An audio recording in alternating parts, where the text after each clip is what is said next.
Q&A session.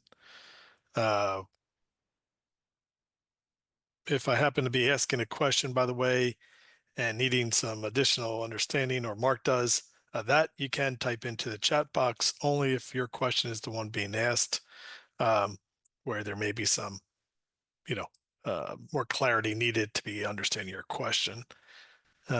We can go over any page that we have covered. So from day one or day two, bear that in mind, but nothing that would be from ahead in the book or volume 2 of the book. We did complete volume 1 with today's curriculum. So starting on Saturday, November 15th, day 3 will be starting from volume 2 of the book. And again, no stock questions. I see a couple of your emails are typing in ticker symbols. There's not that ability to do that today, but that will be available on the live trading day on day 5. That is Monday, November the 17th. As a reminder, the email address is workshop@minervini.com. Workshop, one word. And the same credentials will be used for the second presentation that will be starting at 6 p.m. Eastern Time. And it will go for the exact same duration as the morning here, now afternoon. And same credentials actually used for every session, every day, all 5 days, all sessions. So nothing's going to change, even though Zoom may show you a different date or a different time and different things. Unfortunately, Zoom is just very limited in how to schedule something that we are, obviously having multiple days, but not consecutive days and all different times and things of that nature. So unfortunately, there are some limitations about Zoom. Jose, all right, we'll see you this evening. And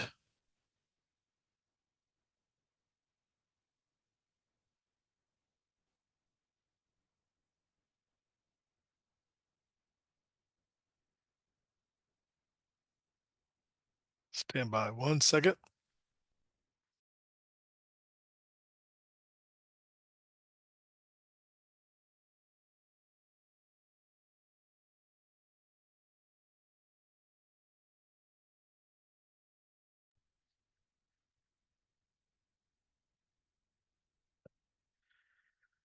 All right. And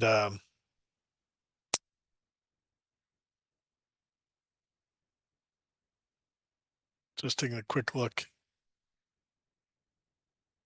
Again, we're not going to be able to answer literally every question, but a lot of the same concepts are very similar to others. So that may be the situation. But again, we'll still have Q&A session opportunities next weekend, as well as most definitely on day 5 of the workshop. So with that, Mark, if you're ready. I'm ready. All right, let me hit you with a few of the, actually, let me start recording. Recording in progress. Okay, welcome to the question and answer session of day 2 of the 2025 Master Trader Program with Mark Minervini. I'm Bob Weissman, along with Mark Ritchie. And what we will do is take what is as many questions as we can and get through as many of the concepts as we can related to any of the content that we have covered so far, any content that we have not covered yet. Hold those questions off until next weekend when Mark does go through them. And so a few generic questions, Mark, just asking, for example, if you can explain what is alpha and the reference in the context of the application to your trading decisions. Well, alpha is outperformance. It's outperformance above, technically, the definition would be if the S&P was your benchmark and performed X, your excess return above that. But alpha is just excess return. So think of it as, upside above a benchmark. So high alpha would mean that a high alpha stock would mean that this stock is got low standard deviation, High alpha would be a stock that's in a very strong uptrend and doesn't have much pullback.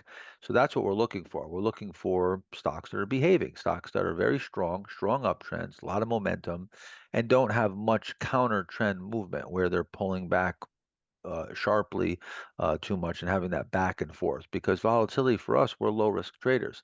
We're getting stopped out on moves that are not very big to the downside. So we want to put ourselves in the position where we're not being involved in too much volatility. Like I often say, you're in a corral and you have a horse, and your goal is to ride the horse from one side of the corral to the other. It doesn't do any good if you jump on the horse and he bucks you off after 2 strides, but then runs all the way to the other side, but you're not on the horse. You have to be able to stay on the horse. So when we buy these stocks to get to a profit, we've got to make sure that we get there. The stock may get there, but if the stock goes up 10%, down 20, up 20, and it's all over the place, we're going to get knocked out of it. And we're going to go on looking that it made a big move, but we weren't in it.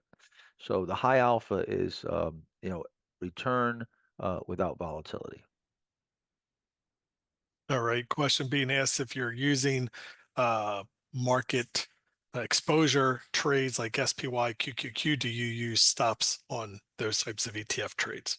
Oh, of course, I would use a stop on any trade that I would make. It would never make any trade in anything without having some stop on it. And that stop could be, whether it's based on technicals or it's just based on a dollar amount that, I'm comfortable with losing. I'm saying, I'm willing to risk X amount of dollars on this. I'm willing to risk X percentage. And that's all I'm willing to risk on it. And that's how I'm going to come to that conclusion. Even if it's a technical level, there's still a dollar amount, that I'm going to back into. So if it's a technical level, I can position size and back into a dollar amount. Okay. Mark, is there any time where you would feel comfortable enough to not use a stop or just let, some maybe something that's very quote unquote safe uh, go unprotected? Never. And when I say never, I mean it in the truest sense of the word ever, as in not one time ever. Yeah, I haven't not used a stop. I haven't traded without a stop in, 40 years. Okay. A little bit of a thematic question. What do you think about the future of AI in stocks? And what do you think, which stocks do you think would benefit the most and be the winner in this AI bot race? I have no idea, and it doesn't matter because I don't have a crystal ball. So here, I think if you're asking me that question after everything we went through, you didn't listen very well. To be honest with you, I'm going to be perfectly honest because I think by what we just showed you, we what we really said was is that we're mere mortals, that we have to trade with the trend, we have to manage our risk, we have to have rules, we have to have guidelines, and we have to be very disciplined within those guidelines, within those fence or rails that I said, because we can very easily, if we go outside of those rails, take too much risk and take large losses. So I'm going to, whatever stocks set up and meet this criteria, I'm going to trade. And if they happen to be in the AI space, great. If you are bullish on AI and you feel AI has got a big future, well, then look for AI stocks that are setting up with these volatility contraction patterns and trade them. But here's the thing. AI is, not certainly not a secret. Everybody loves AI right now, and OpenAI is probably going to be one of the, if it goes IPO and when, will probably be one of the biggest IPOs ever to go public. I wouldn't be surprised if most of the good news is discounted already in the price. Might be a good Yeah. chance too, Mark, to talk about how, look, we want stocks to pick us, so we don't dig in with, a certain theme or idea. No, no, we're not gonna we're not making that decision ahead of time. We're simply going to screen the market. I'm completely agnostic when it comes to stocks, except, you heard me say that the cyclical stocks and so forth, we haven't, and it's not that we don't like them for no reason. It's just that historically, the data says that that's not where the big winners come from, and we have our own anecdotal evidence that we haven't had a lot of success in that area. So we're going to be more careful with that. Doesn't mean we're not going to trade them. We just might trade it from a lower risk standpoint and just make sure that we're not taking above average risk in that area. Question asking, how far into a bull market does Mark start to begin to think that it's time to start watching out for a correction? There is no time frame. It's just a matter of if sentiment is really, really bullish and you get a lot of extended stocks, you're probably looking at a correction. If you start to see a lot of stocks breaking down and not acting right, that's what would lead me to think about a correction. The correction calls that I make are almost always based on the stocks themselves. Usually it's sentiment in stocks. This time around, I recently shorted the market. So far, so good. Not a big gain on the downside yet, but going in the right direction. It was based on a divergence where it was just a lack of participation and very few stocks participating above their 50 and 200-day moving average, with the indexes above their 200-day and 50-day, and that usually leads to a pullback. So still stock based, always stock based. There are some questions about your screening process. We're going to show you that on the live trading day, so we'll hold off on those questions Yeah. about that. How much leverage should we use so that we benefit from the upside without being hurt too much to the downside? Well, the leverage is going to increase the downside and the upside proportionately. So you're gonna, whatever you increase on the upside, you are increasing on the downside. So the goal is to have your risk reward relationship so your gains are bigger than your losses. And if you use leverage, if you were gone full margin, you would double that. Um, so we'll get into position sizing and optimal, risk to ruin position sizing and things like that when we get into that next week. But yeah, I mean, I would stay off of leverage, until you can do well and maybe double your account on a cash basis. Can I still be successful if I don't like watching the screen all day and instead do all my homework before the market opens and set my stops in advance? We have a bunch of people that do that, some that are successful, and I think in some instances it could be a benefit, because if you're one that's very jumpy and you're very emotional, it might be good to keep the emotion out of the trade. I haven't done it that way. I've been watching the market since day one. I'm very passionate about it and I enjoy it, and it's my business. So the answer is yes. I don't know how successful you will be and if that suits your personality or not. Certainly, there are some drawbacks. There are some strengths. You're going to have to kind of foresee things and set your stops and not be able to make decisions on the fly or during intraday. So yeah, it's gonna keep your finger a little off the pulse intraday though. So, but sure you could, and I would, if you can't do it any other way, at least start that way. There was a follow-up before to the alpha question. If you could also explain what is beta. Um, yeah, beta is just volatility. Um, Alpha is excess return essentially. Beta is literally just volatility. If you have a higher beta, you have higher swings in the stock. Yeah, so if an index goes up 1 and your beta is 1.2, your stock should move up 1.2 times Yeah, what the market is. 20% more. If it's a 1.5, it would be 50% more than the market. Your stock swings 50% more than the market. Have you ever used volume weighted average price, VWAP, on the left side of the chart to understand where those trap buyers are using weighted average price? Oh, that's an interesting way of putting it, of using it to look for the trap buyers. Quite frankly, I never thought of using it to look for trap buyers. If you have a concept on that, I'd love to hear it. I think VWAP is probably next to ATR, one of the most overweighted, unless you're an institution, you know, trying to build a position, they use VWAP. Um, I don't think there's much that can be gained from VWAP. People buy when it goes above it and sell when it goes below it or test it. I think just like any of these indicators, it's not going to add a whole lot of value. But that's an interesting concept. I just don't know how that would be, how that would transpire. Well, how you would use it to look for trapped buyers. I'm thinking about it now, and I have an idea what you might mean, but I'd love to hear how you think that can be done. All right, so you can send a follow-up email and provide a little Yeah. more detail. This Anything is that a lets me understand supply and demand on the left side and what I'm going into with trapped buyers and supply on the left side, I'm all ears. yeah.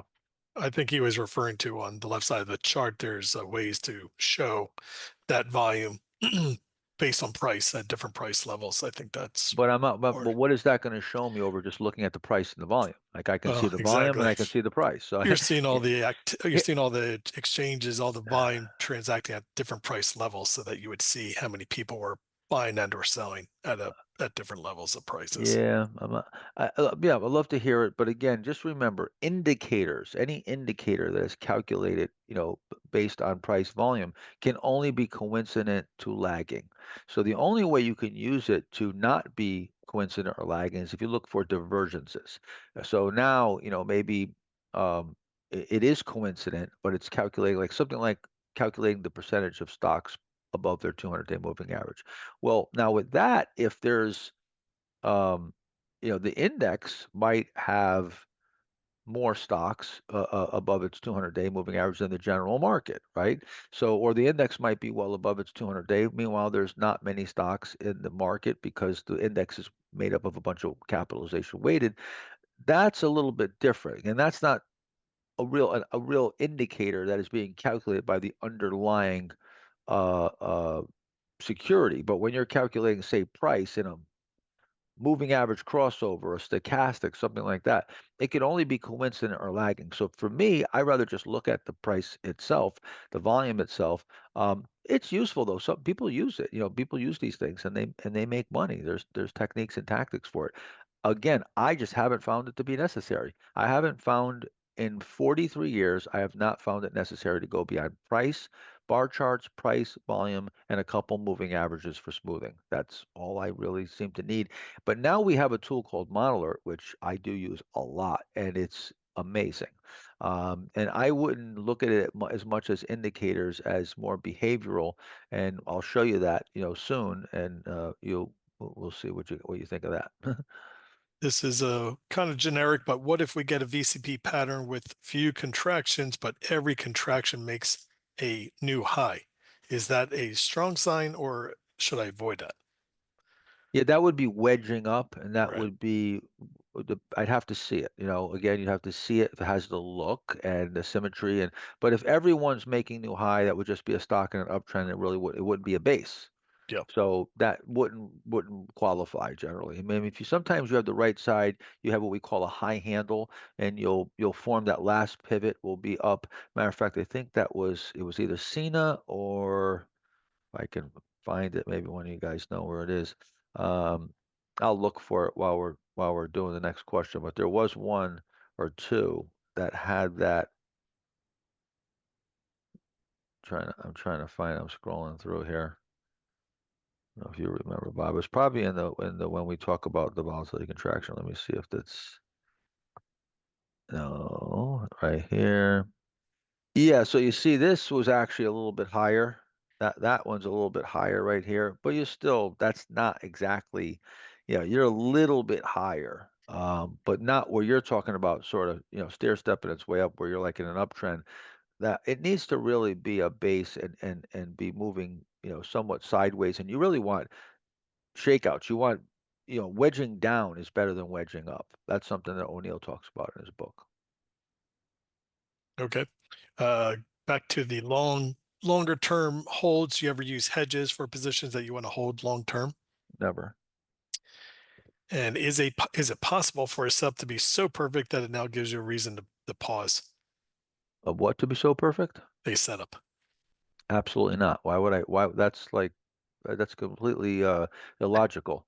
Yeah, like So a it pair meets of aces, but let me fold. meets all. Yeah, I'm going to fold aces because I lost within the last couple times. I got superstition because probabilities are probabilities. No. We want if we see a stock setting up perfect, we're getting more aggressive on it. Are fractals in reference within VCP discussion only, or is it more broad term within our investment method?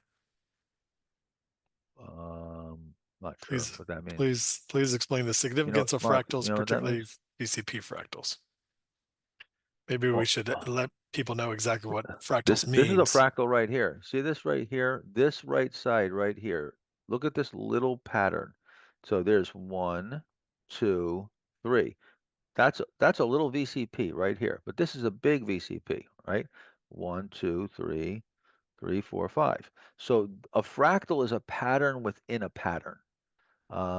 You could even see, like, maybe if you look through a kaleidoscope, you'd see all these patterns and all these shapes, and then there's shapes within the shapes.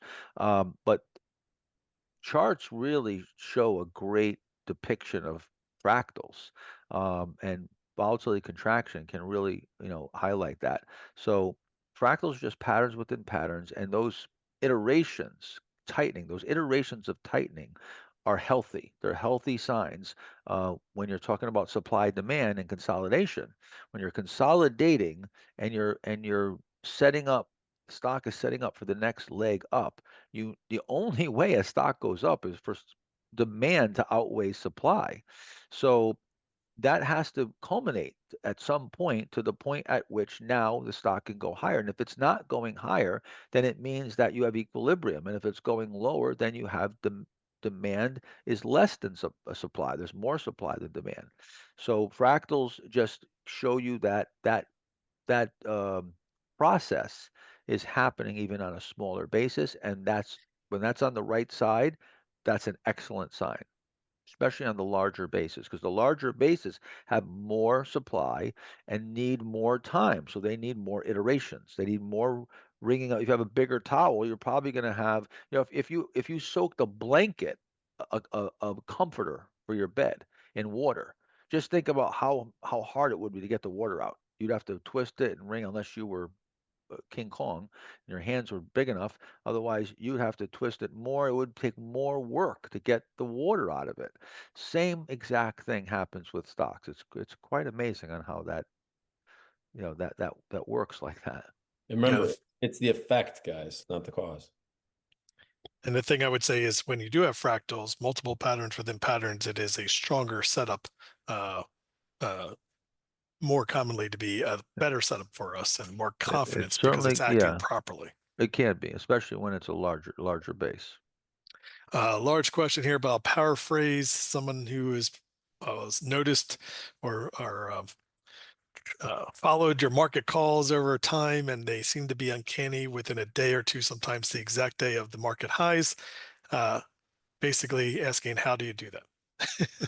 43 years of experience. I mean, that's the real answer. I mean, I've been Yeah. doing this my entire life. I would hope I'd be at least decent at it by now. You get a certain sense, and you have they call it, in the back in the day, they called it a ticker sense. People who they read the tape, they had a ticker sense. They could feel it. I used to have a real ticker sense, and I watched the ticker in a way like the old school guys a ticker tape, because I had my screen wired to where the lights would flash and there was sound. So when the bids and the offers were getting hit, I had different sounds. And so I would hear this. I could be away from my desk, and I would hear blip blip blip blip blip, and then all of a sudden I'd hear blip, blip, blip, blip, blip, blip, blip, blip, and hear all this chatter going on, and obviously that's activity. And I had a real good sense of the market just based on that, of and how active it was, and if we were selling off, and stock was breaking out. I can hear if the offers are getting taken. So that's a ticker sense. That's a read of the market by reading the tape. So yeah, I've just become really good at analyzing the individual stocks and relating them to the general market. And I mean, I get it right, I get it wrong, but the main thing is I manage my risk in relation to my reward, and my reward to risk ratio is always positive. I never ever run any period of time for any length of time where my gains aren't outweighing my losses. So even when I'm wrong a bunch of times, it's offset by that differential. So Raj, I'm your not right all the time, that's for sure. You're spelling Mark's name wrong, so I will put it into the chat. That's why the email keeps getting bounced back. But do not send any questions here through the chat box, guys, and any ticker symbols. As I mentioned already, Charles, we're not going to answer those today. That will be on the live trading day. Question for Mark Ritchie. In the beginning of your career, you said that you were just flipping the edge to compound faster. What was the importance of categorizing the stocks and looking at EPS, revenue, and margins in those days? Well, early on, I wasn't doing that. As I as I That's what said, I was saying. I was just trading. Listen, um, the fastest way to grow an account, in my view, is to turn the edge over faster. That's what gives you the power of compounding. Um, Now, as you grow, I you can learn to play things for a little bit bigger move, and which I've done a little bit. I want to be clear though, not doing anything different, and then I'm doing the same analysis. Um, but I just wound up doing, it was after the 2014 or 15 Master Trader program. I just decided to do a massive study of every trade I'd done for the last 5 years, a few thousand trades, I can't remember exactly. And I noticed that all of my above average winners, so if my average gain was right around 10%, I studied everyone that was above average, 15, 20, and on. All my biggest winners came from exactly what was the slide I told you yesterday to focus on in the first section. They all came from that list, the 95% club and those four Yeah. groups. So that just told me right there, why in the world am I messing around? I get the question on cyclicals all the time, and I keep telling people I haven't made much money trading cyclicals. Doesn't mean I won't trade them, but I'm Yeah. certainly, I haven't either. when Yeah, when the I had a data few is periods. telling me, the data told me that's where my focus should be, and then wouldn't you know it, it lined up with everything Mark had already taught me, everything that O'Neill talked about, like, based on the biggest winners from the last 100+ years. Yeah, you know, we're really, and I'm maybe Mark and Brandon might be even a little more than me. We are what I would call factor quants. Okay, we take the factors, the characteristic quants. We're really quantitatively trading, when it comes to the data. The data, we're just trusting the data. We're not going in and doing deep earnings analysis. I even talk about in my first book, I talk about looking at receivables and raw materials and that whole chain. And I'm very good at that stuff. Like I studied that stuff in depth. I studied forensic accounting and things like that, how to really get in and look at balance sheets. But I never made any money with it. It just never did me any good. Um, yeah, I was wasting my time here digging into this balance sheet and then forming this very strong opinion about a company that ended up doing nothing while a whole bunch of base breakouts took off and I could have made a fortune. And I realized I was wasting my time. I need to concentrate on the stocks that are breaking out of bases and look, as long as they got the numbers are there, especially if the earnings, the sales, the margins are all there. The stocks breaking out of a base, making new highs, that's telling me everything I need to know. So we're really factor quants. We're not getting into deep fundamental analysis and calling the company. I tried that. And it just goes to show you too. Look at the mutual fund and the hedge fund industry.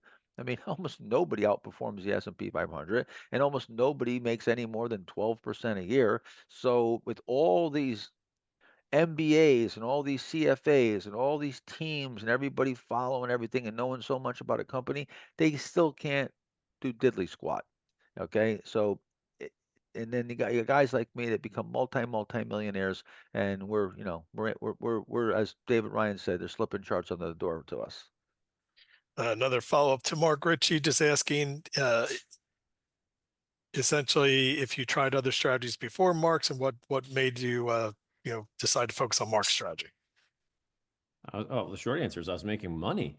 But look, just for a little background, I hadn't really traded stocks before, following some of Mark's work. I was originally, worked for an old associate of my dad's trading futures and options, a totally different approach.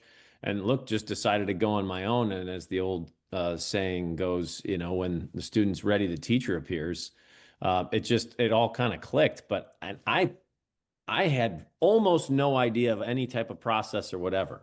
breakouts made sense to me. Happened to be in a decent market in early 2010, and Mark was just doing some blogging, and I just started trading and going, man, I don't know what this guy's doing, but I got to figure it out because his selection process seems to be pretty good. Now I didn't realize that this doesn't work all the time, and I had a whole bunch of things I needed to learn. But it was pretty clear to me that he had a repeatable process and an edge. That's what I was interested in. Mark, is it normal for leaders? Those of you who don't know, sorry to interrupt, Bob, Go. but those of you who don't know, Mark's dad is Mark Ritchie Sr., who Mark Ritchie here is the second. His dad is, a very well-known, he's a market wizard. His uncle was Joe Ritchie. He passed away, unfortunately, but was Joe Ritchie, who was a famous trader also, We'll have a little bit more time was in the tomorrow, first, who was in the so first we will Market be able to Wizards? get to perhaps some They were both in the questions second that one. we They're both in the still second. have Okay, I from thought one was today as in well. each one. Yeah, so his Bob, you dad see my and his screen? uncle Yeah, both and are you. in the second Yep. Market Wizards book. They're So, a right, fellow so you Market Wizard of mine. So, yeah, he Yep. comes from a family yeah. of that, but even with that, he wasn't really, your dad didn't really like teach you trading, right? It was, No, he taught me character and discipline, which is I think what's more important. But yeah, he was retired. Look, yeah, one thing I've said this at different times, but that one my dad's he's a very interesting guy, great guy, but and you he's know brilliant. And heard, he's brilliant.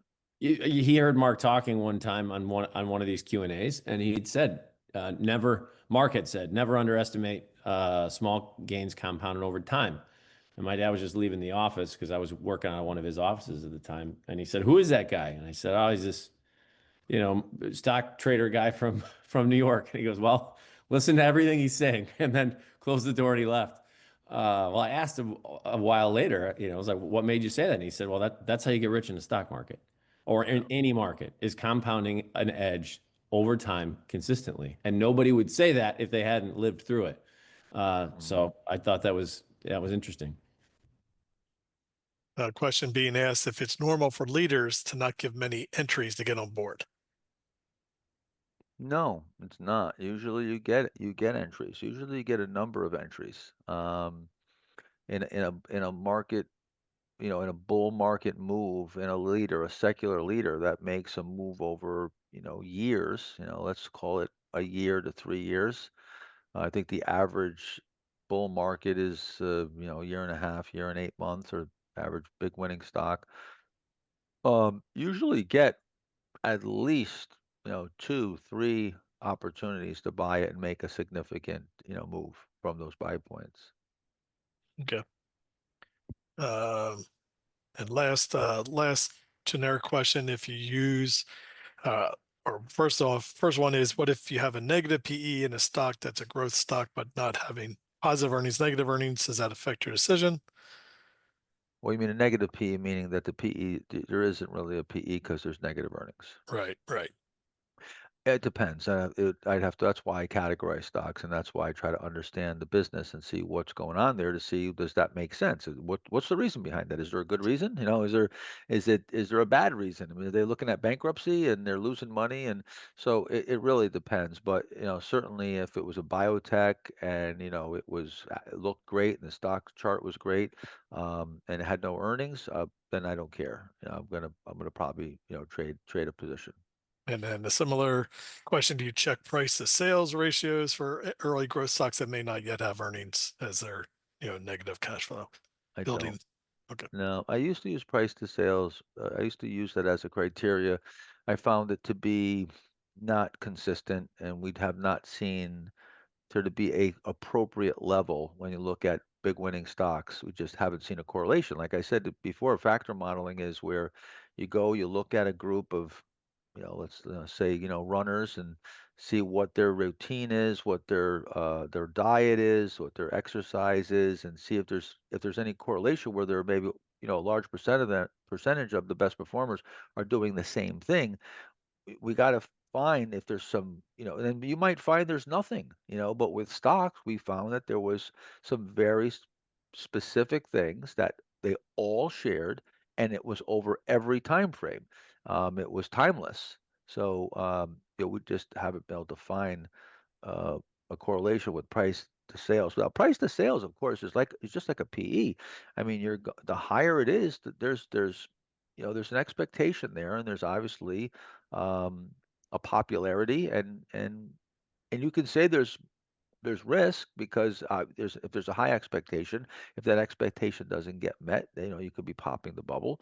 But this just kind of goes with the territory. If you're in a really high flying stock and great things are happening, you're going to have to pay more. It's that simple. You pay more for a Ferrari. Actually, last thing, can you define again the definition of an inside day and a squat relative to the VCP pattern? Well, relative to the VCP pattern, inside day has nothing to do with relative to an inside day is still an inside day. An inside day is the high and low is inside the high and low of the previous day. Re- when we put it in context with the VCP, we'd like to see that, particularly on the right side, in the pivot point. The tightening is great. So if we have tightening all the way down to where the last couple days actually contract in volatility, and we go inside, that's exactly what we're looking for. And what was the other one? Squat. And the squat is simply, we call it a squat when it breaks out of a base. I mean, anything that closes in the is up and then closes in the below the mid of its range, you could say is a squat. We're looking specifically when it breaks out of a base, and then if it fails to hold above the halfway point in its range, that would be a squat. Okay. On page 157, Let's go there.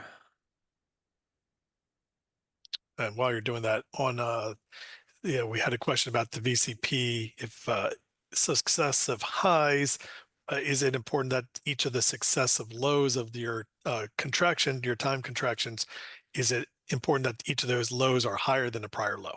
Well, they have to be, or the count would recount. Right? So for instance, if this one is 20% and this one is 10, and then this one from here to here is 12, well then it wouldn't be 1, 2, 3 anymore. It would be 1, 2. So or if this goes below, I'm sorry, if this goes below this low, and then now from there to that low would be more than from there to that low, you have to recount. So yes, they to get a count, they're going to have to be the lows are going to have to be higher. On this question being asked, if your stock were to move up like this one did show 10% or more in a day, he's also asking if it gaps up 10% or more, how are you basically handling your stop? And what if you're reversing? That kind of goes So into selling, which we're going to get into next weekend, but yeah. maybe quick So answer. we did not, one thing we didn't talk about is how far from the pivot point that you can buy. We neglected to point out that we're not going to buy more than 1 to 2%. Preferably, I like to be within 1%. I like to be within 5, 10, 15, 20 cents of the high in the pivot. That's what I'm optimally shooting for, but I'm okay if I chase it up a percent.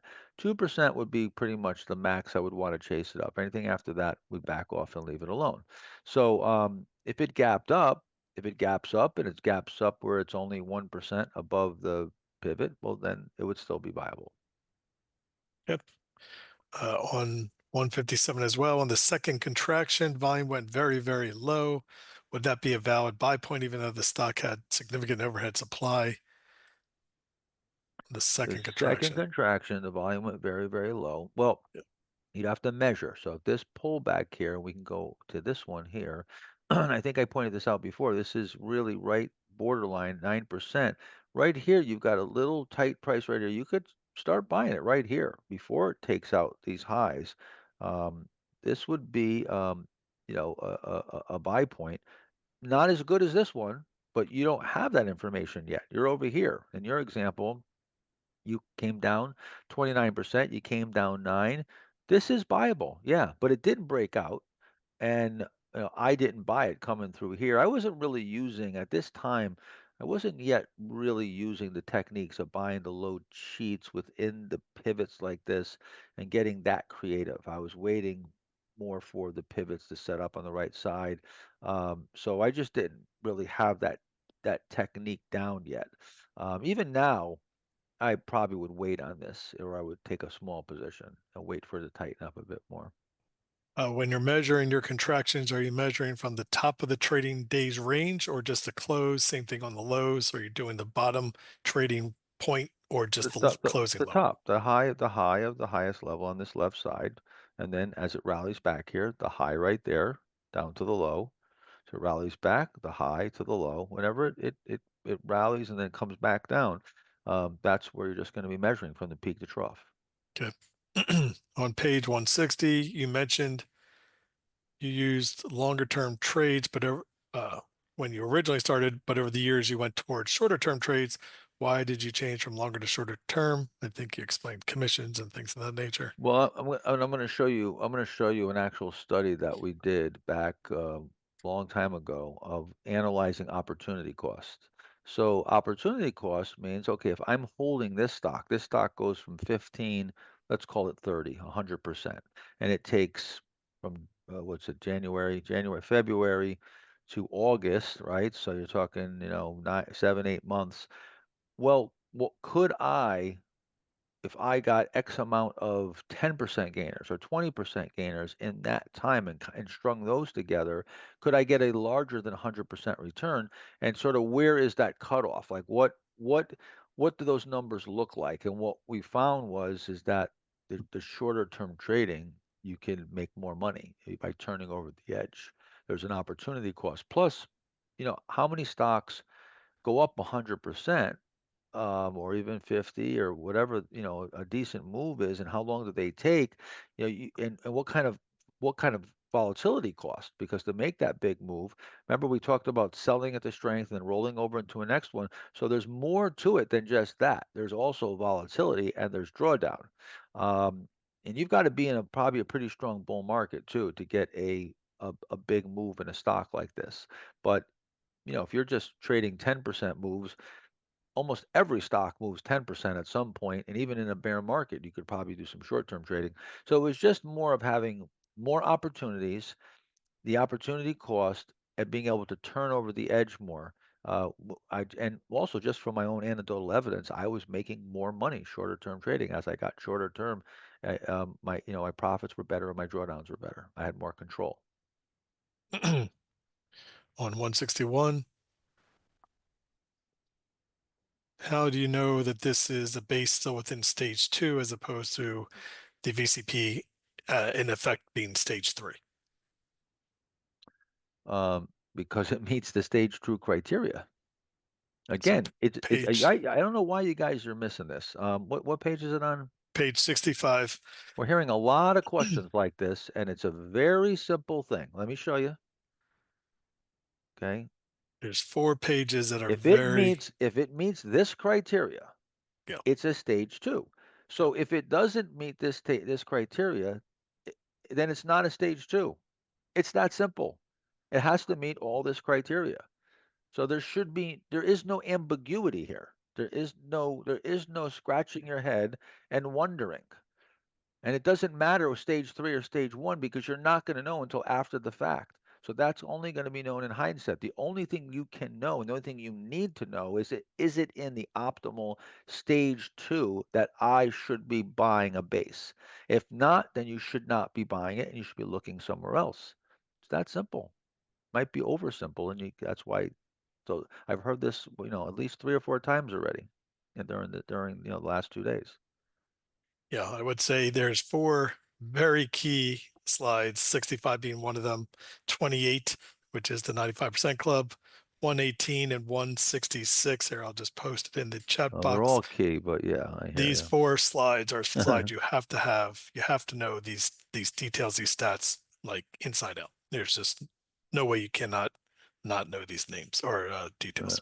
Or you can On use our software, and it'll do this for you. that's You can screen all the helpful. stocks, and they'll already be in stage 2, and you don't even have to think about it. Um, okay, we answered that. 162, and this is going to be something that I'm going to generically across the board. We get this every year, but people will find different buy points that you could have bought the charts that Mark is showing you of where he Good. did buy. That's what we want. And so 162 question being asked, why not buy at the higher, earlier rather, at the high of October originally? Was that a buy point? October Yep. over here. Yep. Well, I mean, that's not much of a base, is it? I So mean, that's that I think that's question. 5 days. That's not a base. And 5 days then, isn't a base. And you see, I mean, you might be looking at maybe this is volatility contraction, and you're right. If you're looking at this to here, that is volatility contraction, but it's wedging up, and that's not much of a base. A base is going to be, 4 or 5 weeks or more. If you're a power play, which we'll talk about, I don't know if it's Saturday or Sunday. yeah, Saturday. Saturday. Yeah, we'll talk about power plays. Power plays can be as short as 10 or 12 days. That's sort of the only exception where we really want to have weeks of consolidation, and preferably even even more than that, more than just a couple weeks.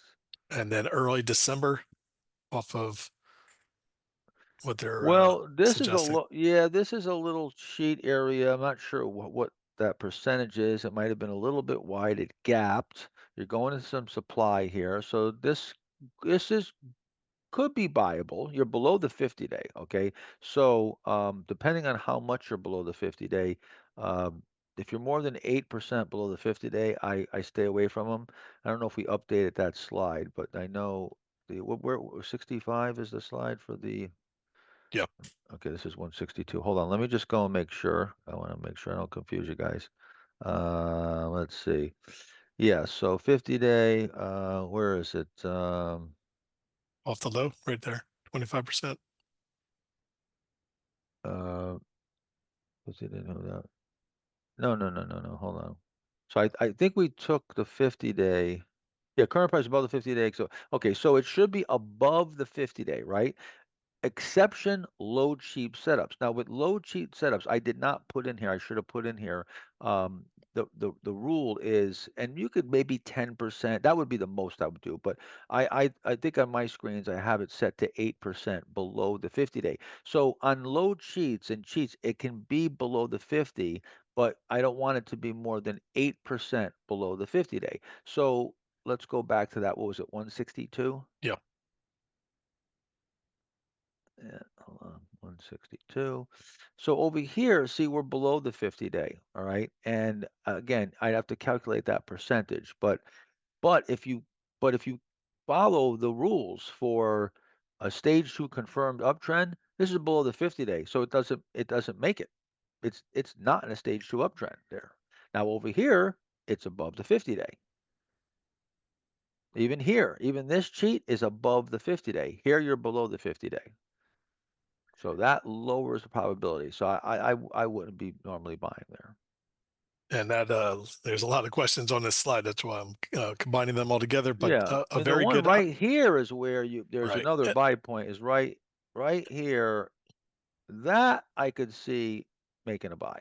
Yeah. And the Yeah, question is, why wasn't that considered your T2? Very good eye, and that was originally. that actually is a T3. So you would have, let me show you. So you got one here. All right.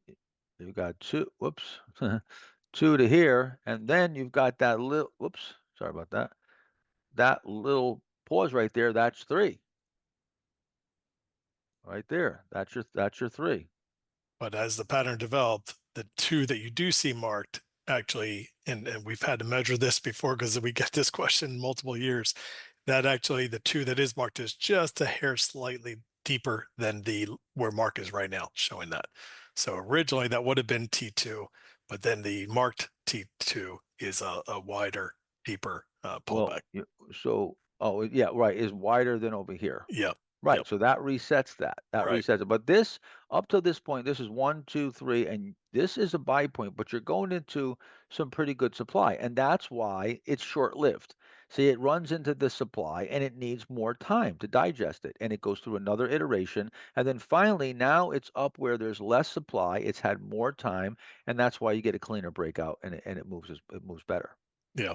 And just Very once again, textbook, very textbook. multiple time compressions, just continuing to squeeze that towel. As you get better at this, you're going to want to entertain the low cheats, and you're going to want to start getting more creative with it within the boundaries. There are certain guidelines here within certain boundaries.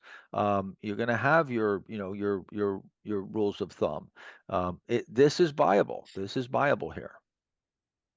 Uh, it's on this slide, but I'm not really sure why. But the question is, do you trade before, on, or after a day of earnings, gap up or gap down, or does that not matter to you? If the gap isn't gap it up too big, if it was to gap up and it was only above the pivot by percent or less, and earnings came out in the morning, well, we could trade it absolutely. But you And just got to last, realize, there's going to be more volatility around earnings. We're going to talk about that later, about trading before earnings, and also how to calculate volatility around earnings. But yep. you look at implied volatility. If it's a 10% implied volatility, and the stock has earnings, and then it gaps up maybe 1 or 2%, and it's only 1% above the pivot. Well, that tells you right there you've got a potential 10% gain right on day one. I'm if it's breaking out to the upside, I'm probably going to buy that. This is a very generic question, but I'll ask it, and it's going to be specific to the chart. Whoever asked the question, but how far back on the timeline do you start to disregard that overhead supply? Well, I mean, that depends on the depth. That's one thing. And again, you got to look at the chart. Usually, I'll just tell you that here's the general guidelines. Your bases are generally up to about 65 weeks. The long ones are usually about 65 weeks. So that kind of gives you that number. If you go back and you look at all the bases, the 90, 8% of them are all contained within 52 to 65 weeks. Um, so yeah, I mean, if you have a longer, sometimes you see on a monthly chart, you see a 20-year base. That's not a base. That's not a base. And you really got to calculate. The main thing is to calculate once it's in an uptrend. So if you are let's say you're in an uptrend, but now you go back and you're looking at this sideways action that goes back 8 years, and during that 8 years, you've gone in an uptrend and a downtrend 3 times, stage four, that's not a base. The base is what's happening within the uptrend. So I'll give you an example. If we go to, where was NVIDIA? Right here. So, okay, so is this a base right here? All this? No, because this is all in a downtrend here. The base count starts here after we get into this uptrend. Here, we're in an uptrend. We can start counting bases. This is a little base right here, V-shaped base right here. Here's a base right here. Here's a shorter term base. Now we go into a downtrend. Okay, now we turn back into a stage two uptrend. Okay, we can start counting bases. Here's an early turn base right here. Here's a very nice, well-formed large VCP, and that's why we bought it there. Yeah, I was going to say that first little spot is a good example of a buyable early turn, but it was short, and those are more failure prone.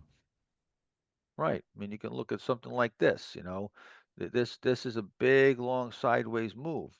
This is not a big base. It is a big, long, multi-year sideways move, yes, but the base that I'm counting is when we get into a stage two uptrend. Okay, here we're in a stage two uptrend. This is the first base within a stage two uptrend. That's where I'm counting from. And these bases within stage two uptrends will generally be, usually they max out about 52 to 65 weeks. And that's actually in the beginning, one of these right here. There you go. Cheats, low cheats, cup completion cheats, low cheats, couple of handles, 6 to 52 weeks, 7 to 65 weeks. Darvis box, flat bases, 4 to 6 weeks. Power plays, 2 to 6 weeks. They can be power plays can be as little as 10 to 12 days. So there's your general guidelines. On 163, question being asked if the May to June area was not a viable VCP. May to June. So May to June. So I have to calculate the percentage here, but breaking out here, coming off these lows, I wouldn't buy that. See, it's tight here. Then the volatility widens. So now you're on wider. This is what I call, like I said before, the megaphone effect. I'll show you again. So you see this, the volatility is widening. Sorry about that. There we go. And I want the volatility to tighten and then come out of a tight area. So here the volatility is tightening, right? And you're coming out of a nice tight area. So I wouldn't buy now. If this pullback, this you could say, well, what about Nvidia? Well, Nvidia, the pullback was very shallow. Again, where was Nvidia? Let's go back to Nvidia again. 170 The something. daily, is that the daily? Yeah, I need the daily on Nvidia. Let's see. Yeah, 176, I want to say. Right here. That's the weekly though. I need the daily. Come on, somebody must have it of all these people. It's one or two before that, maybe. One. Yeah. Let me find it. Hold on. I don't think so. Oh, right here. Yep. Okay. So you see NVIDIA? Now, NVIDIA, you could kind of say the same thing. Let me take this out. You know, it's tight and then it comes off here and you could say, okay, well, there's the megaphone, but this is really super tight. I mean, this is like, I think a 3% pullback or something right Yeah, the here. other one was about 10%. Right. And that's too wide. So again, context. Context is very important. Where it resides within the, within the base and what the percentage is. The first thing I do whenever I look at a stock, I take measurements. It's like a tailor. You come in, the first thing they do is they whip out a tape and they start measuring it. I start measuring. I measure the pullback. I look at it, see how long the base is. I measure all the contractions, and I size it up and see what's going on here. Is it acting normal as far as that's concerned? And how tight is this entry point right over here? And how deep is this here? Because I want to know how much supply I'm dealing with. If this is a huge, because you just look at it real quick, you can't tell. Or if you do the math, and you could pretty much go pretty quick on 400 to 500. That's pretty basic. But if this is a 70% decline, well then I'm probably not buying this. It's even though it's tightened up on the right side, there's still that's showing a lot of supply. Especially if I'm coming into a cheat area or a low cheat, and I'm coming into a 60% decline, that's a whole different story. So you've got to you got to be able to analyze what's going on to the left. Always looking to the left and seeing what's happening in all that price action. Is it absolutely necessary or important that a stock has a great breakout from the breakout? If the startup is not that great, should one get out of the stock? If it's not hitting your stop and it's not triggering any violations, then you should stay with it. Okay. Yep, you want to you got to give stocks time. And there's no reason, it's like if a pitcher is out there and he's not getting, they're hitting him, but no home runs, he's doing pretty good. Are you gonna yank him? No, you know. Um, or if a batter, is he's not hitting home runs, but he's holding his own. I mean, you got to give him time. You got to give him time. This is a game of probabilities. This is a business of a percentage that's lower than being right all the time. You're going to have periods of time where it takes time. You have losing trades, so you got to give the trade time to develop and so that window is usually a week or two, and that's the confirmations violations. And again, if you're not a member, you don't have access to the double M360 software, the Minervini Markets 360 software, we've got a tool, a modeler tool that you can just hover over, and I'll show you it, soon. You're going to see this. You hover over it, and it tells you exactly the confirmations and violations that are happening. You don't have to think about it, and it's a learning tool. And then we also have AI. We have Minervini AI, which you just click on AI, and it reads the chart, and it tells you if all the confirmations, violations, and what's going on, what it means. Great teaching tool. That's what I designed it for. On page 160, I mean, we can also, I don't know how many questions you have, but I'm more than happy to switch over here and bring up the we got a lot of platform. questions. Yeah, we're Yeah, going to do that on Monday yeah. with the live trading day. But on 165, question being asked, what moving average are the red and the blue lines? And guys, on almost every chart, Right you're here, going to have 50 and 200, you're going to have it right up there in your index. What would always show you, but right over 50 here. and 200. On 60, Marcos, that page number just needs to be fixed. Yeah, that's that other one sitting on it, I think. And on the same chart, label the chart with the, can you show what is What's, the, hold on one second. This is the best way, just to show you if you ever want to do this. Best way to do it is just grab the other one like this and then go 165? over it. Yeah, but it'll automatically put the page number. Watch. Bink. Oh, yeah. Yeah, go ahead. Can you show the time compressions on this chart? Peebo question Which chart are we on? right now. This one. Gold. Time compression? What are your T's on this chart? Oh, T's. Okay. Yeah, okay. That's not time compression. Time compression is when you get that right side compressed. T's. Okay, so very simple. Up to this point, we are trying to consolidate and form a cheat. But then once we take out this low, we recount. So now if we're looking at this whole base, one is from here to here, right? Two is going to be from here to here. And three is going to be right here. That's three. Yep. On 166,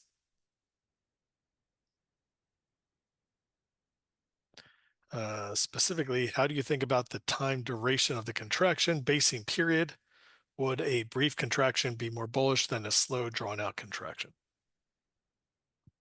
It's too hypothetical. I'm not even sure what you mean, and it's too hypothetical. Without an example, I think you're overthinking it. I really do. I think you're overthinking it. I don't even know what that means, to be honest with you. But look, your contractions, you want your iterations to get smaller and smaller, volume to come down, and you want that last contraction to be in single digits. It's that simple. You don't have to think any more than that.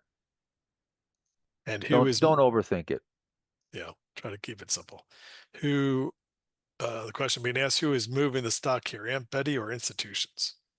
Well, if a stock makes a big move, a sustained big move, it's not Aunt Betty, it's institutions. That's the only way a stock can make a big move and sustain itself is through institutions. Retail buying cannot move a stock for very long. On 168, is the line of least resistance the same as the line of most resistance? I think The line that's, of least resistance, the line of most resistance, yes, but only that's what we're trying to wait for if it morphs into the line of least resistance. The only way the line of most resistance becomes the line of least resistance is when we have volatility contraction. If we still don't have volatility contraction, then we still have a line that represents supply. So the only time we get an indication that supply stopped coming to market is when the price volatility comes down and the volume comes down. So yes, the most line of most resistance morphs into the line of least resistance, but not always. okay. On 169, what is the best way to handle a stock if it is in a VCP and it gaps up above the line of most resistance? Is it best to wait for another VCP? Okay, If or it's more to than 1 or formulate. 2%, I wouldn't chase it. Yeah, I Okay. would leave it alone. On 170, you said draw the line of least resistance backward from the pivot point. Does this mean I need to find the pivot point first to draw the line? No, I didn't say draw the line of least resistance. I said draw a line from the pivot point back through the base. Okay, and then you're going to see where supply is, how much supply is above that level, and how much is at what's trading at that level and above that level. When we come from the pivot point right here, and we take that and we draw it backwards through the base, right? Let's bring it right to that level. We see right where the price has been bumping against. It's around 16 to 1650, a little bit higher here, 1723 for just a couple of days. And we see it's only traded above that level on a very short period of time and way back here. So there's not a lot of immediate supply right there. That's where your supply is, and we're tightening up right at that spot. So that's not formidable supply. Yeah. Let me just add a point here, which I think is important, because then I was there when David was like, guys, just draw draw a line, man. draw the line.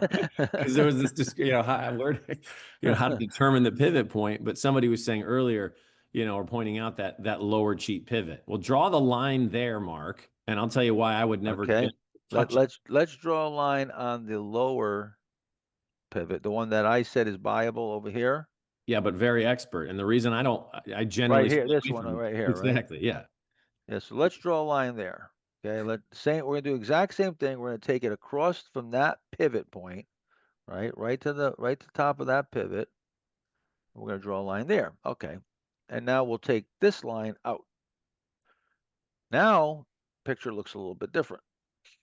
Yeah, one looks like well, if you could bring the other one back, the way I Okay, look bring at the another one two of back. them, one looks like a log jammed highway to me, and the the other one looks pretty clear.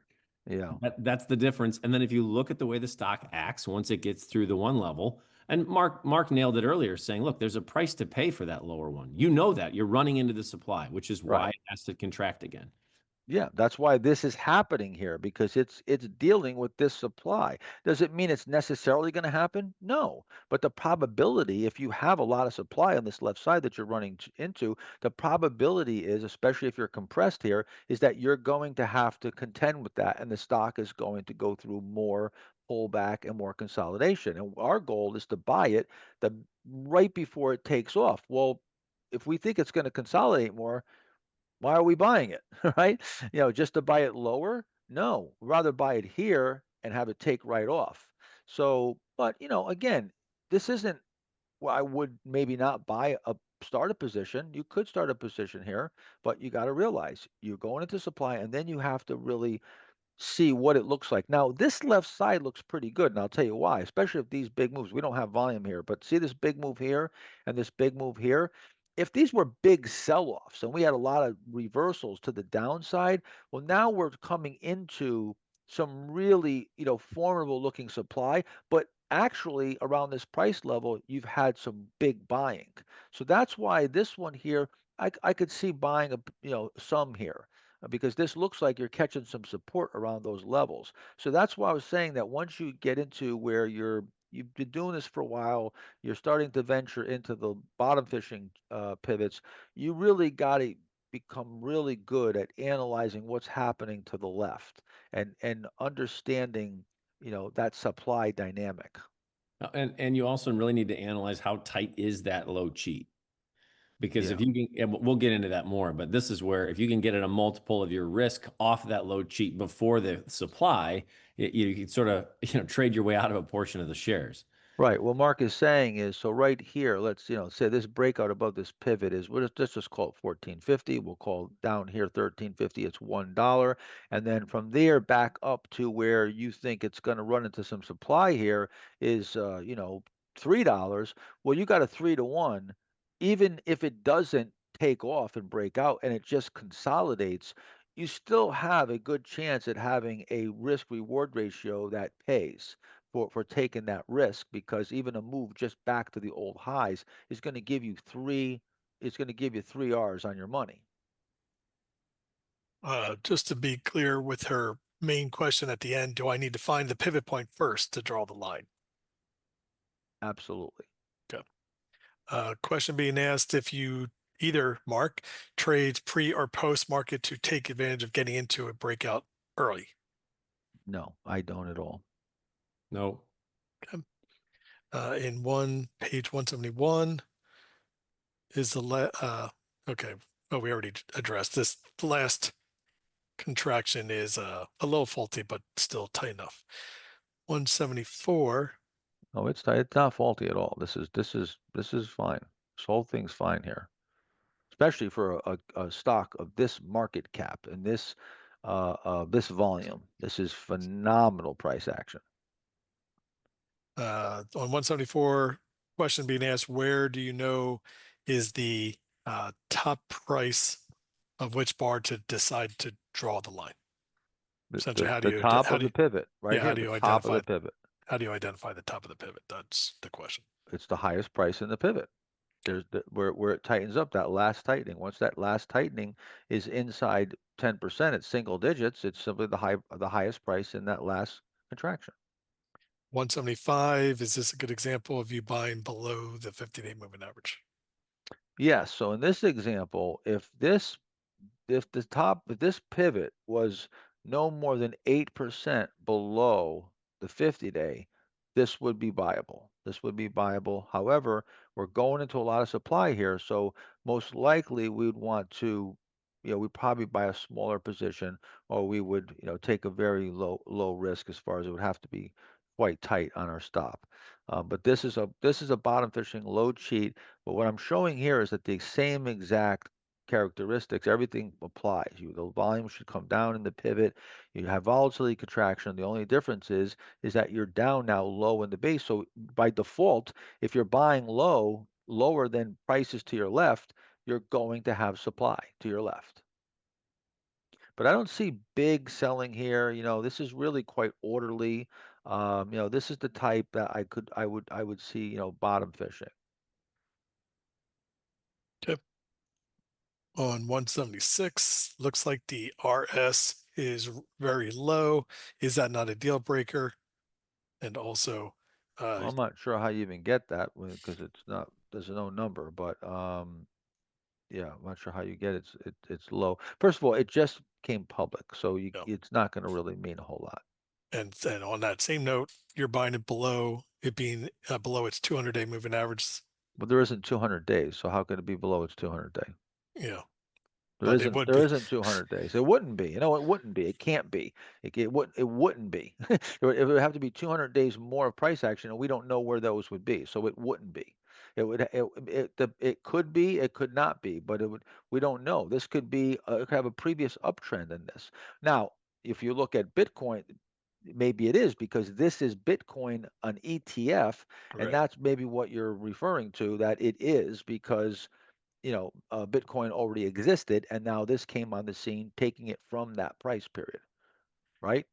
Mark Ritchie, that would Bitcoin's chart pretty Yeah, good. Yeah, but it was far above the 200-day on yeah. Bitcoin in the real time back in February. Right. That's why I don't think it was, but yeah.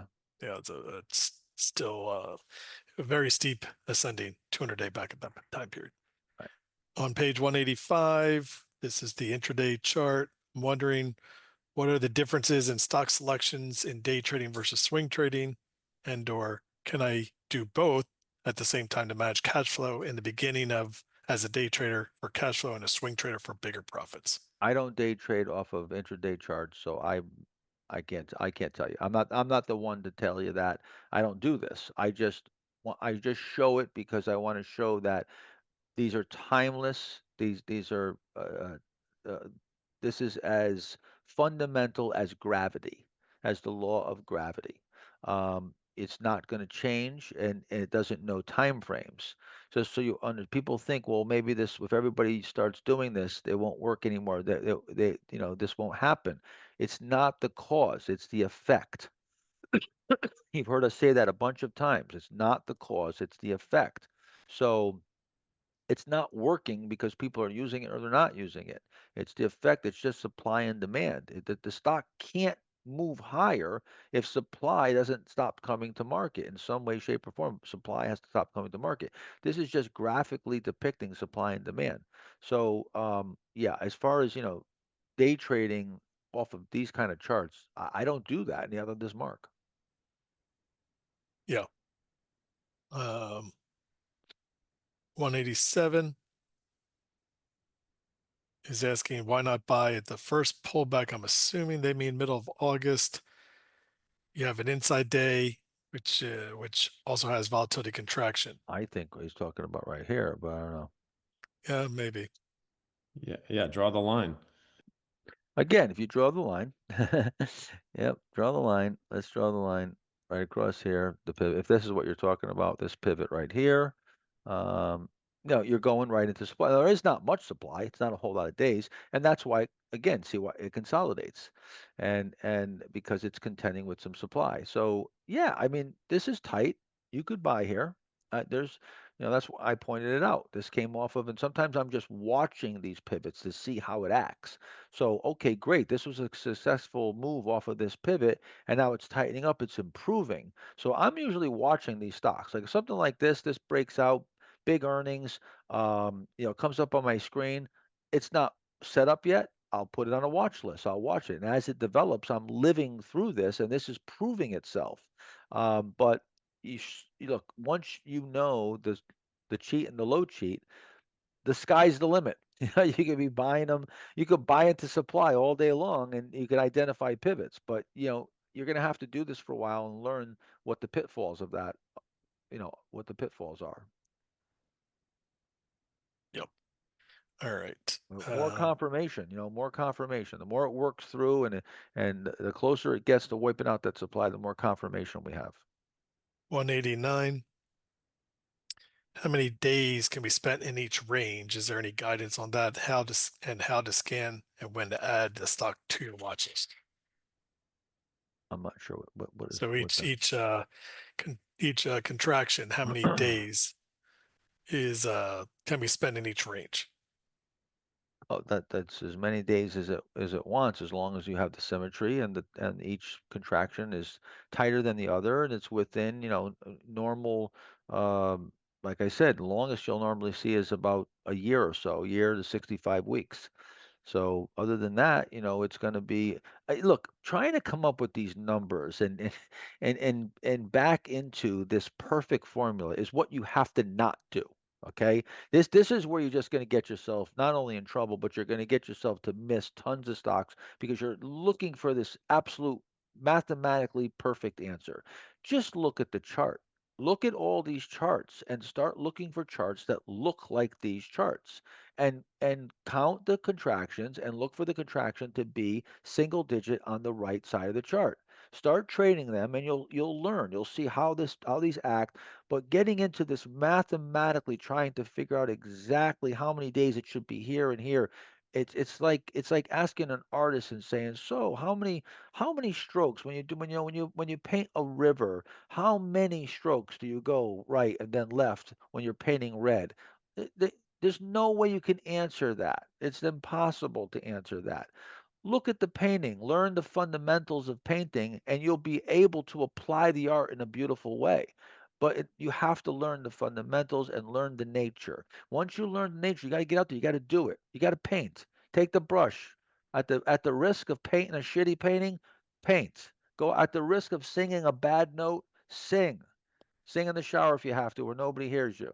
Don't let anybody see your trading in your charts. But sing, hit those bad notes, and you'll start to learn all these things that you're asking. But mathematically, I'm trying to quantify it as much as I can for you. But more of this is more visual. It's more visual. That's I'm saying when I say it's more visual, it's more visual that it's easier for you if you more learn the visuals of it and learn from models. Yeah, that's apropos. I'm going to sing here after this is over. But the idea of what I'll say is because there was a question on that as part of when do you add one to a watch list? Well, think of it in terms of these glasses. When something looks like it's a few days away, maybe from really having that nice tight right side, I'll throw it on a watch list. And then as it starts looking crappier, I just kick it off. I just because somebody was saying, well, what point do you put them? Well, if it's at 31 and 17, I'm not close to interested yet. I don't want to use those general numbers, but if it's once it's close to that mid single digits or tight, acceptable on the right side, that's when I start watching it. When you put it on the watch list is a great question, okay? And we're gonna show you that when we get to the looking at the platform and screening, you're gonna see that process, and you'll see exactly. But really, it's on my watch list to a certain degree as soon as it meets the criteria of my stock screen. That's the first, say, watch list. That's the screen list. From there, now I've got to narrow it down. So as Mark's saying, okay, if they're already going to be in uptrends, they're already going to meet a minimum amount of criteria, or they won't even make it to my screen. So now I'm just looking for bases. I'm looking for bases and bases that look like they could be set up within a pretty, short period of time, a week or two. So it's got to be close. If I'm looking at this one here and it just had a big gap up here and pulled back, but maybe this pullback is 12%. Well, that only has to spend a couple days and maybe put one more iteration in and it's ready to go. So you have to have when I was talking about with the art, maybe I jumped ahead a bit. You have to have some vision. You have to be able to have the creativity to be able to imagine what this is going to look like. The only way for you to imagine what it's going to grow into is to know where it should be in the first place, right? Once you know what a perfect chart looks like, you'll be able to look at, and I'll give you an example by doing this. Let's just wipe all this out here.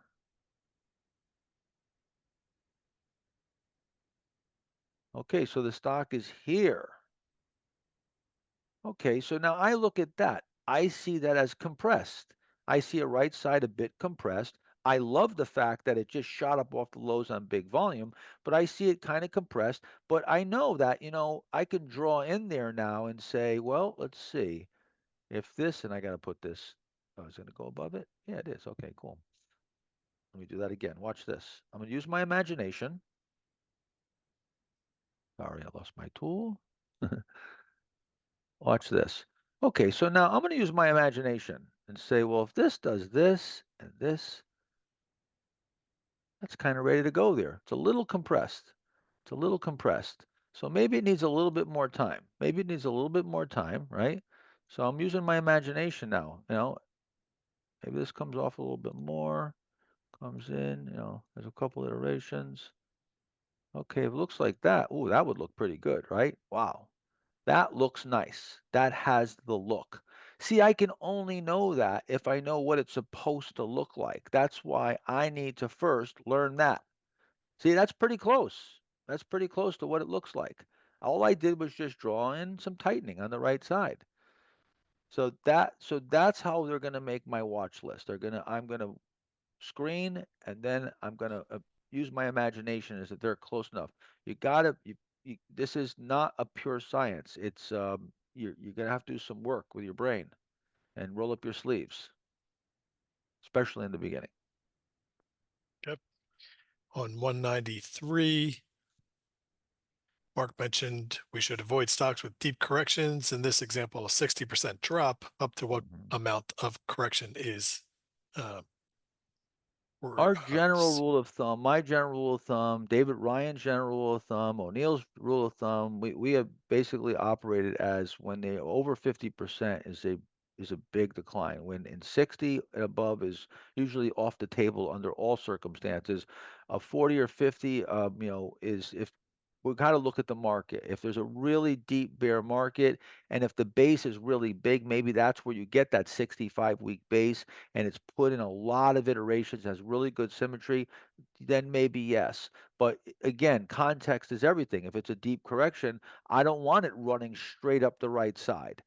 I need it to form a large base and spend a lot of time troughing and a lot of time going through iterations because there's a lot of supply to go through. So you really have to learn, what these look like and then watch it as it unfolds until the stock starts looking healthy. And Mark, this might be helpful. Your broken leg analogy. For the bigger the base, it's like the bigger the injury, kind of. Yeah, I haven't used that in a while, and I used to use it all the time. Good memory. So what Mark is saying is that if you got to look at a break in a stock as the larger the break, the more serious it is. So if you have a compound fracture, how long is that going to take? Are you going to be up on the tennis court in a week? Absolutely not. It's going to take months and months and months of healing and maybe some rehabilitation. You might have to put screws in there. It's going to take a while. That's a serious, serious injury. If you sprain your ankle, it's going to take a lot less. You might be back up on the running or up on the tennis court in a week or two. So the same thing with a stock. When it has a big break and it's down huge, that's a major broken leg. And because there's so much supply, it's going to take a lot longer to repair itself. And this is a good example. You get a stock here after, 60% break, and in 8 to 12 weeks, it's trying to run again. Forget it. Uh, that supply has not had enough time to work through, and anybody who is trapped is selling into that move. Oh yeah. And and again, can they work? Yeah, they can work from time to time. But we're talking about probabilities. We're trying to put the probabilities the best in our favor and really, optimize the whole process. Okay. On 194, will the uh, VCP form close to the all-time high range? Otherwise, there will always be some supply on the left. Is that correct?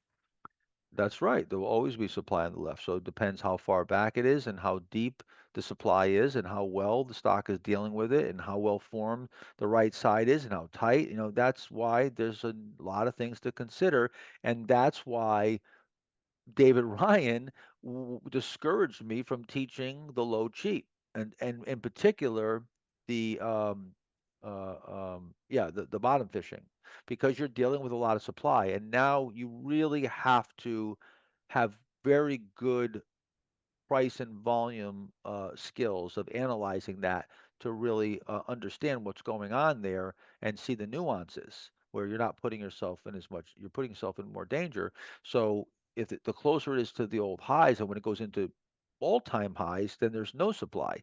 So, that's one of the reasons why he thought it was even if it was valid, it was a very advanced technique. But I decided that, in this master trader program, I promised to tell everything and wasn't going to leave anything, hold anything back. And so that's what I ended up doing. For the record, it wasn't in the first manual. It was. It was what? not. No, it wasn't. I remember because I asked you about it in year 2 or 3, and you said, "Hey, I wanted to throw in something more advanced." Yeah. Yeah. On page 194, question being Well, the also first asked, manual was like, 1/3 the Well, you size. didn't have the So room, right? so there Exactly. was a lot of things not in the first manual yeah, that are in this manual. Holy cow. And that was um, 16 years ago too. But go ahead. I'm sorry. yeah, the question being asked, 194 to 195, both pages. I'm having trouble seeing the difference where these both look like proper Bible basis to them. What subtle sign am I missing that defines them as being faulty? Well, first of all, this has had a 60% decline is going into supply. You can't see it here, but obviously there's no supply over here, right? So, I mean, we're not looking back, but with what you see, there is no supply. This is an all-time high right here. So that's number one. This right side is way up above the left side.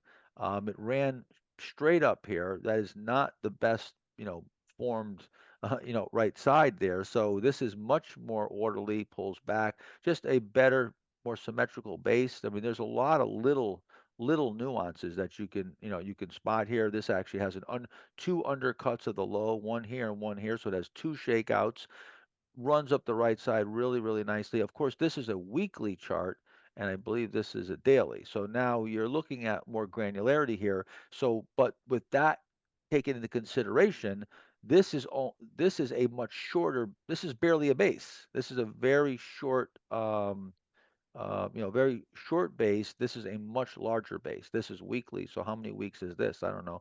1, 2, 3, 4, 5. No, this is like a 6-month base. So this is a much larger base too. So there's a lot of reasons. I just looked up the 2011 workbook was about 250 pages. So literally half this, Yeah. half than the book Yeah. you guys have in front of you right now. Mm-hmm. Slide 701. I'm sorry, 201. 201. 701. We went up to 700 pages It's now. like, well, timeout. Ooh, that was a quick jump. The peak after the first compression broke through the line of resistance, was that a possible buy point? And if not, Where is that? Right here? probably that early January, the first week of January. That is a possible buy point. Absolutely. And so I have to measure this. Let's take a look. It's about 70 down to just under 65. So it's 5 points into 70.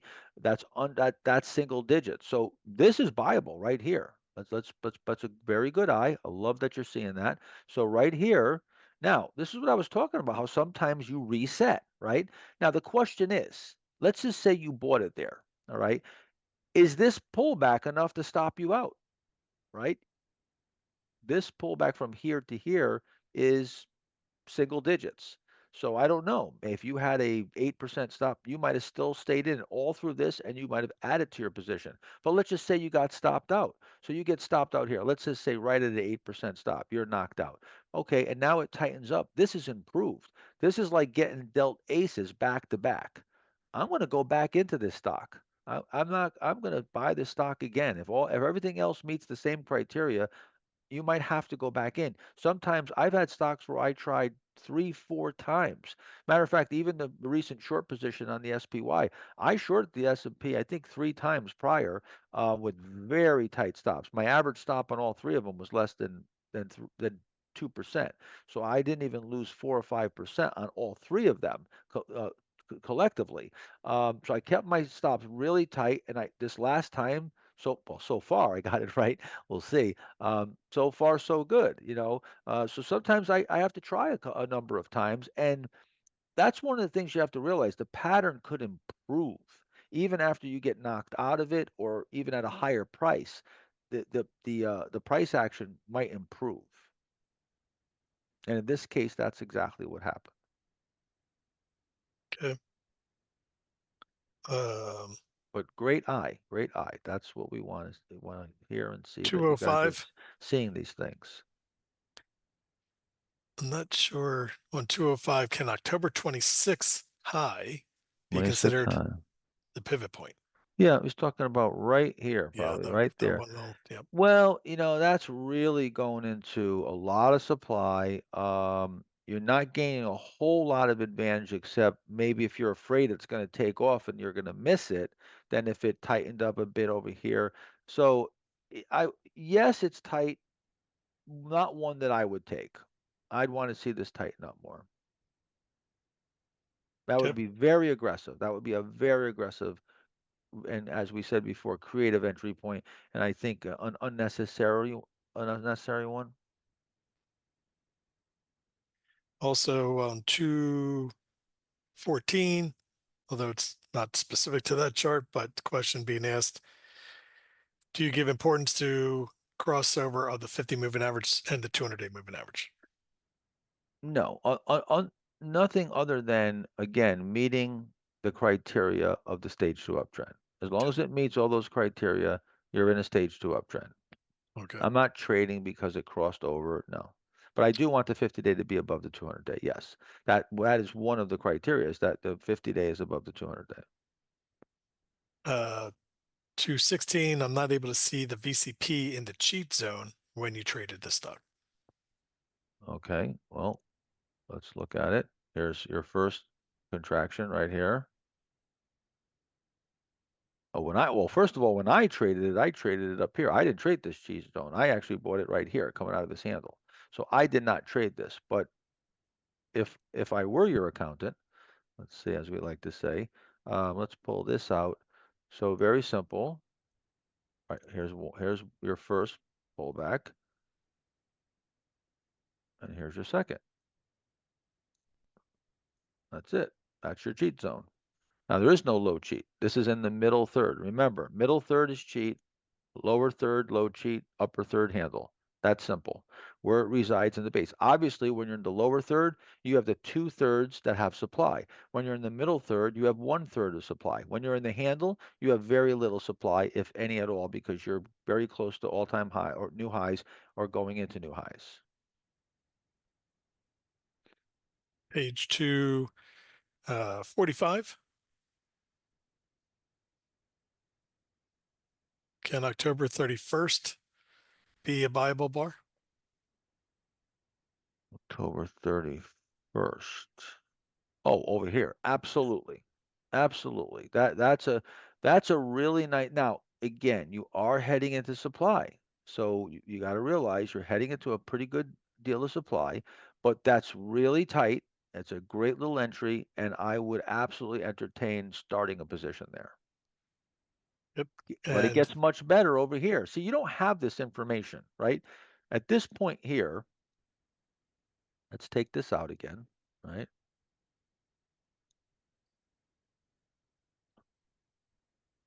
Sorry.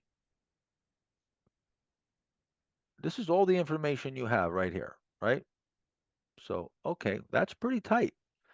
But if you draw that line, you got some supply right there. So I'm probably not going to get too aggressive. Okay, it starts breaking out intraday. I start a position there. Now, using my imagination, knowing that this has some supply to the left, there's a very good chance that this either tightens up down here or rallies a bit and then stalls out and needs to tighten up, because we've got all this supply to the left. So what happens? It rallies and it stalls out, and it needs to go through another iteration. And finally it tightens up, and there you go. You get another pivot point. That pivot point looks almost identical to that pivot point. Both both excellent pivot points. But where does it reside? Context. Context is everything. Where does the pivot point reside? okay. Also on two. This pivot point analysis. This is the art portion of this, art and science. You know, science meets art, and this is really where you make decisions and you decide. You know, am I gonna push this hand early and play a draw? You know, like this is more of a draw. Think of this right here as a drawing hand. You don't have a flush yet, but you're playing a flush, and you need to hit another card to make your hand to really be strong. Over here, this is more of a made hand. This is really quite perfect. So this setup is definitely aces or kings. It's just a perfect VCP. And there's very little supply. Once this breaks out, it's going to clear most of the supply. So you're on a draw here, and here you've got a made hand. Well, what do you do if you're on a draw? Sometimes you shove your chips. In stock trading, not a good idea. Not a good idea to shove your chips, because usually if you're shoving all your chips, that means you're risking going broke. So what I would do is I would take a smaller position, start a position there, and see how it acts, and maybe add to it, start building the position in there. And if it just goes from there, then at least I have something on. I have some position on. Referencing 245, how do we know the difference? How do we recognize the difference between a high tight flag and a VCP? Sometimes the price makes a new high and then comes back even when it has a VCP characteristic. First of all, a high tight flag has to meet very specific criteria. We call it a power play, but basically the same thing. We're going to go over that in another session. We're going to go over power plays all by Day, themselves and day look at three. day three, a whole bunch of examples of power plays. So we'll get to power plays later. Question: if you look at lower time frames like an hourly to be helpful to recognize either potential cheat or low cheat on the daily, would it be like looking? Would it look like a VCP at the lower time frame? It could, yes, it absolutely could. And having multiple time frames align, which we call time frame overlap, or time frame alignment, is strengthens the probability, but you don't always get it. So if you want to keep an intraday up, and see if it happens to develop, great. That strengthens the setup. If you had the weekly, the daily, the intraday, all culminating to an exact point, that's even more of a specific buy point. And that's what this is all about, specific entry point analysis. Uh, Not a requirement for me. Okay, I'm not requiring the intraday to be set up as well as the daily, but it could. It could set up. Question: if you go to 215 mark, and this is probably the fifth slide, I would highlight and absolutely understand. But if you could just go over again, cheat and the handle, just to explain the definition, if you will. It's very simple. A handle is in the upper third of the base. A cheat is in the middle third. A low cheat is in the lower third. It's that simple. This right here, you see right here, that's in the middle third. That's in the pretty much the middle of the base. Top of that base is in the middle. So that would be a cheat. This would be a handle. It doesn't really matter either what you call them. You're just looking for pivot points that have symmetry, and you've developed, you've troughed out, and you've got a pause on that right side. You call it whatever you want. I don't really care about the terminology. I just care about if the stock is looking constructive or not. So that's the definition, though. See here, you're in the middle third. So that I would call that a cheat, and here you're in the upper third, so I call that a handle. Okay, on 220, 220. Yep. can a pivot point form without any inside days in the pivot? Without any inside days? Yeah, of course. And how important are good closes versus bad You're closes? always probably going to get some inside days within the pivot, but the final day doesn't have to be an inside day from the previous day. And how important are good closes versus bad closes within a mid single digit well-formed pivot? Not as important. No, if you are very tight in there, you might have a lot of bad closes in there. That's fine. If you're selling off and you're getting other violations, good closes, bad closes, really you got to look at that as is something that in all these confirmations of violations, one or two isn't really going to tell you a whole lot unless it's some of them are what I call critical. And again, when we get to the platform, I'll show you those. I'm going to show you our critical alert mon-alert screen and our regular nightly mon-alert screen. And like one will look for very serious